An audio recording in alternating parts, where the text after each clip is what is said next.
Hi friends, இப்போ நம்ம என்ன பார்க்க போகிறோம்னா சிக்கன் குழம்பு செய்ய போகிறோம். சிக்கன் வந்து நம்ம ஒரு 1/2 kg எடுத்துருக்கோம். சிக்கன் குழம்புக்கு தேவையான பொருட்கள்லாம் நம்ம மிக்சியில் போட்டு அரைச்சிக்கலாம்.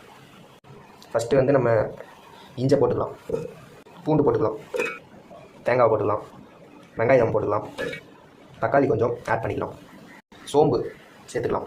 சிக்கனுக்கு தேவையான மசாலாவை நம்ம அரைச்சாச்சு. எண்ணெய் கொஞ்சம் நம்ம ஆட் பண்ணிக்கலாம். கடுகு கொஞ்சம் போட்டுக்கலாம், பட்டை லவங்கப்பூ போட்டுக்கலாம், வெங்காயம் கொஞ்சம் போட்டுக்கலாம், கருவேப்பிலை கொஞ்சம் போட்டுக்கலாம். சிக்கனை நம்ம போட்டுக்கலாம். சிக்கனுக்காக நம்ம அரைச்சி வச்சுருந்த மசாலா வந்து நம்ம ஆட் பண்ணிக்கலாம். மிளகாய் தூள் ஆட் பண்ணிக்கலாம். தேவையான அளவுக்கு சால்ட் சேர்த்துக்கலாம். வாட்டரை ஆட் பண்ணிக்கலாம். கொதிச்சுட்டு இருக்கு. இப்போ நம்ம சிக்கன் மசாலாவை ஆட் பண்ணிக்கலாம்.